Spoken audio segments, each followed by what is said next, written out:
জামাত ইসলামের ভেতরে এরকম দেউলিয়াপনা কেন যে জান্নাতের টিকিট বিক্রি করে ভোট চাইতে হচ্ছে? দেখেন, আপনার এই প্রশ্নের প্রথমে বলে দিই, বাংলাদেশ জামাত ইসলাম জান্নাতের টিকিট বিক্রি করতেছে, এটা হাইলি অবজেকশনেবল। বাংলাদেশ জামাত ইসলামের সে ক্ষমতাই নেই, একমাত্র ক্ষমতা আল্লাহ সুবহানাহু ওয়া তাআলার। এবং তাহলে আমি একটু বলি, কোট করে একটু বলেন। আচ্ছা, আপনি নিজে বলেছেন সবার ইমানি দায়িত্ব দাঁড়িপাল্লাকে জয়লাভ করা, দাঁড়িপাল্লাই যদি ভোট না দেন কিয়ামতের দিন কি উত্তর দেবেন? শেখ মুজিব কি কাউকে জান্নাতে নিতে পারবে? পারবে না। জান্নাতে নিতে পারবেন একমাত্র আল্লাহ তাআলা। অন্তত কবরে গিয়ে যেন বলতে পারেন আল্লাহ দিন কায়েমের জন্য দাঁড়িপাল্লায় ভোট দিয়েছি। সো এখান থেকে তো বোঝা যাচ্ছে যে আপনি দাঁড়িপাল্লায় আবার পরে দেখেন বলছে কি আল্লাহ একমাত্র বেহেশতে দিতে পারবে। দেখেন আপনি না, কিন্তু তারপরে আপনি বলতেছেন দাঁড়িপাল্লায় ভোট দেওয়ার কথা, সেটাও তো বলছেন আপনি। না, সেটা তো বলতেছি, ইমানি দায়িত্ব দাঁড়িপাল্লাকে জয়লাভ করা। আবারও বলতেছি ইমানি দায়িত্ব, কিন্তু জামাতে ইসলাম আমার কথার মধ্যে দেখেন, কথার মধ্যে আমি বলছি একমাত্র আল্লাহ জান্নাত দিতে পারে, এবং প্রথমেও যা বলছি এখনো বলতেছি কোরআন এবং সুন্নাহ অনুযায়ী চলতে হবে। এইভাবে যদি চলা যায় তাহলে ইনশাআল্লাহ আমরা কি করতে পারি, জান্নাতের আশা করতে পারি। বাংলাদেশ জামাত ইসলাম কোরআন এবং সুন্নাহ অনুযায়ী একটা দেশ পরিচালনা করবে, এই আশা নিয়ে আমি তাকে সমর্থন করি। ইমানি দায়িত্ব, মানুষের ইমানি দায়িত্ব কি দাঁড়িপাল্লায় ভোট দেওয়া, সেটা যে আপনি বলছেন এটা কিন্তু বলতে পারেন। ওখানে আবার পরে ওখানে দেখেন, আবার এ পড়বো না, আমি পড়েছি, আমার দর্শকরা শুনেছেন সেটা, রাইট?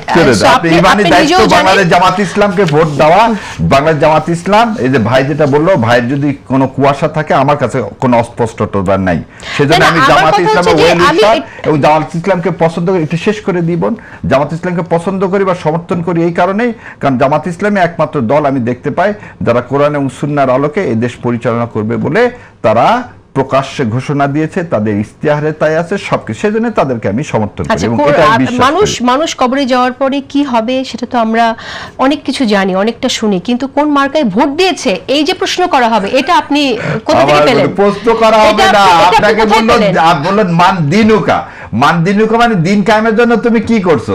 আমি তো আমাকে যদি আমি অন্য মানুষের কথা বলি, আমি মারা গেলাম, আমি কি বলতে পারি, আল্লাহ আমার কাছে একটুকুনি ক্ষমতা ছিল দিন কায়েমের জন্য বাংলাদেশে জামাত ইসলাম কোরআন এবং সুন্নাহর আলোকে একটা রাষ্ট্র ব্যবস্থা কায়েম করতে চায়, সেটাতে বিশ্বাস করে আমি দিছি। ধরে নেন হাইপোথেটিক্যালি আমি দিলাম, ওনারা করলেন না, এই জায়গা শেষ করে দিব। ধরেন জামাত ইসলাম ক্ষমতায় আসলেন, কোরআন এবং সুন্নাহর আলোকে করলেন না, তাহলে আমার বিশ্বাসের কি হলো, আমার ভোটের আমানতের খেয়ানত হলো। কিন্তু আমার বিশ্বাসের জন্য আমি আল্লাহকে বলতে পারি that was the last option for me, যে আমি জামাত ইসলাম ছাড়া আমার কাছে আর অন্য কোনো অপশন ছিল না, সেজন্য আমি দাঁড়িপাল্লাতে ভোট দিছি। That is the answer I want to give. কিন্তু আপনি ভোটের জন্য যা বলছেন সেটা সত্য কিনা সেই নিয়ে প্রশ্ন আছে, সেই জায়গা থেকে আপনি আশা করি নিজেকে নিয়ে ভাববেন, কারণ ভিন্ন প্রসঙ্গে যাই। আপনি আরেকটি বক্তব্যে দাবি করেছেন তারেক রহমানের দেশে ফেরা ছিল সুপরিকল্পিত এবং ভারতের নিয়ন্ত্রণে। আপনি বলছেন দিনের আলোর মতো স্পষ্ট যে ভারতের সিগন্যালেই তিনি দেশে ফিরেছেন। মনে হচ্ছে ভোটটা নেয়ার জন্য আপনাকে যখন যেটা প্রয়োজন বলতে হচ্ছে, আপনার কাছে কোনো সুস্পষ্ট প্রমাণ কি আছে? না, এখানে দুইটা জিনিস, আমার কাছে সুস্পষ্ট প্রমাণ থাকবে না। এখানে জনাব তারেক রহমান, ওনাকে নিয়ে আমি কথা বলতে একটু বিব্রত বোধ করি। তারপরে যেহেতু আপনি জিজ্ঞাসা করছেন বলি, উনি 15 দিন আগে বললেন তার হাতে নাফ।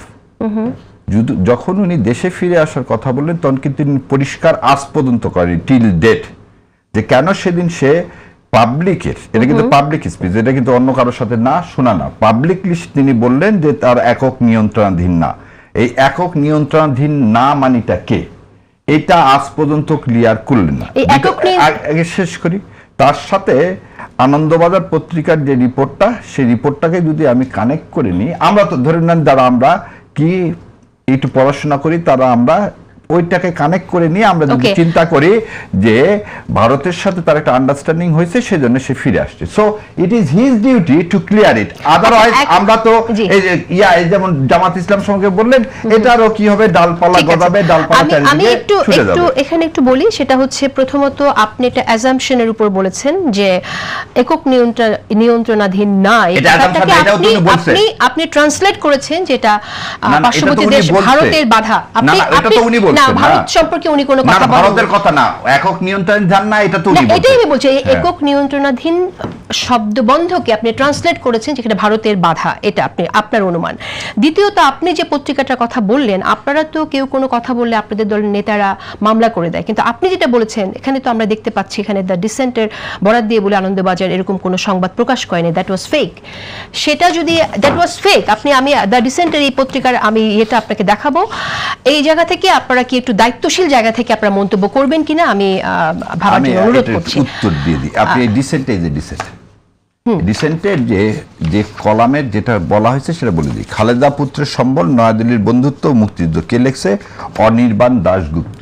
এই অনির্বাণ দাশগুপ্ত যে এইটা দেওয়া হয়েছিল আনন্দবাজার পত্রিকায়, এবং surprisingly I was so surprise যে আমি ওই কথা বলার পরে এখন কিন্তু ওখানে পেইড ভার্সন আসছে, আর আনপেইড ভার্সন না। এখন যে কেউ গেলেই এই আর্টিকেলটা পড়তে পারবে না, ওখানে পেইড ভার্সন হলে পড়তে পারবে না। আমাদের কথা, এটা আমার পার্সোনাল কথা, নাথিং ডিলস উইথ জামাত ইসলাম বা অন্য কিছু, এটা আমার সম্পূর্ণ একান্ত মতামত।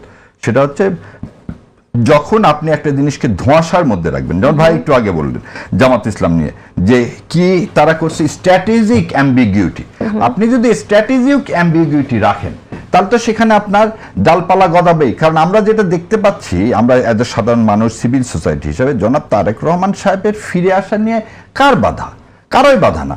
উনি ফিরে আসবেন ওনার দেশে, ওনার মায়ের কাছে, এটাই তো স্বাভাবিক। এবং তিনি তো ফিরে আসলেন, তাহলে ফিরে আসলেন 15 দিন আগে কি এমন ঘটনা ঘটলো যে যেটা ওনাকে বাদ দিলে? এবং আপনি বলছেন এটা অবশ্যই অনুমান নির্ভর, এবং আপনাকে ওটা বলে দিচ্ছি, এটা অনুমান নির্ভর কি, যে তথ্য যেগুলো পাইছি এগুলো যদি মিথ্যা হয়ে থাকে তাহলে আমাদের অনুমান ঠিক না, আমাদের অনুমান ঠিক না। কিন্তু আমরা দায়িত্বশীল জায়গা থেকে এই অনুমানগুলো করতে, আপনারা যেমন সাংবাদিক হিসেবে বিভিন্ন প্রশ্ন করেন, অনুমান করেন, আমরা ঠিক অনুমান করি জাতিকে কি জন্য, জাতিকে যাতে সহজে একটা পথ দেখানো। না, এখানে নিউজটা আপনি যে নিউজটা নিয়ে এসেছেন সেখানে